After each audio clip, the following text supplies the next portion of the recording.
Bonsoir tout le monde, bienvenue sur cette vidéo, une vidéo que j'aurais évidemment préféré ne pas faire et si vous voulez entendre ce dont je vais parler, sur Twitter je pense que ça fera suffisamment le tour pour que vous trouviez assez facilement, mais sur ma chaîne j'ai décidé de ne pas faire la promotion de ce genre de choses mais d'en parler. Il y a une différence entre en parler et partager ce qu'ils ont fait.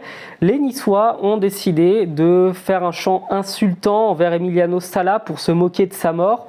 En plus, en reprenant un chant que les Nantais avaient fait en son hommage, pour l'insulter, pour se moquer de lui et pour se moquer de sa mort.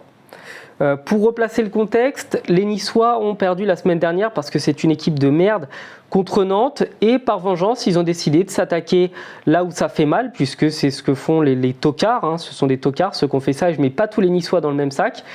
Et ils ont décidé de se venger, je dirais ça comme ça, de la manière la plus petite et imaginable. Et s'attaquer et insulter des morts, je crois qu'à part à Marseille, parce que les Marseillais sont vraiment les spécialistes dans le domaine, hein, on se rappelle des 3 ans sans Julien, 3 ans qu'on est bien, des trucs comme ça, pour insulter les supporters parisiens qui étaient morts dans des accidents de voiture. Bref, je sais que dans la région PACA, ils ont tendance à le faire souvent, mais je voulais revenir dessus, vous dire surtout la première chose, c'est que je pense que tous les Niçois ne sont pas responsables, pas du tout même. La deuxième chose, c'est que j'espère que les responsables de ça vont être très lourdement sanctionnés. Et la troisième chose, c'est que moi, de base, j'ai un humour qui est sombre, qui est très noir, vraiment. Pour ceux qui me connaissent dans la vie privée, j'ai un humour qui est dur. Mais il y a le seuil de l'irrespectueux. Il y a l'humour sombre, l'humour un peu limite, et il y a l'humour insultant qui n'en est pas.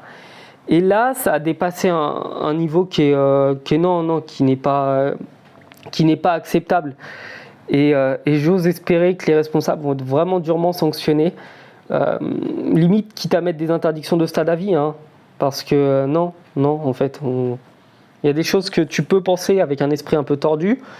Il y a la vanne affreuse que tu peux faire à un pote comme ça.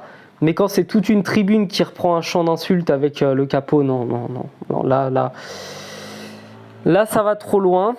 Ça va trop loin. Voilà. N'oubliez pas, c'est que du foot. Hein. C'est que du foot. On n'a pas le même maillot, mais on a la même passion, comme dirait l'autre.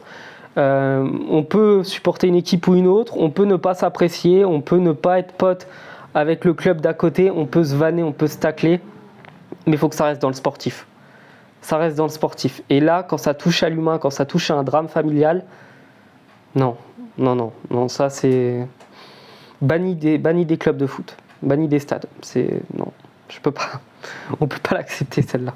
Voilà, passez quand même une bonne soirée, même si je pense que la plupart d'entre vous va être suffisamment énervé pour avoir du mal à ne pas y penser. Mais voilà, ne réagissez pas, surtout. Pas la peine de provoquer et de faire la même chose contre les Niçois dans les stades. C'est inutile, c'est des cons, on les prend pour ce qu'ils sont. Mais non, le prenez pas pour... franchement. Non. De base, moi, ça me rend fou, mais non, faut pas réagir. Faut pas réagir. C'est des tocards. Voilà. Passez une bonne soirée quand même. On va essayer. Et à bientôt. Ciao.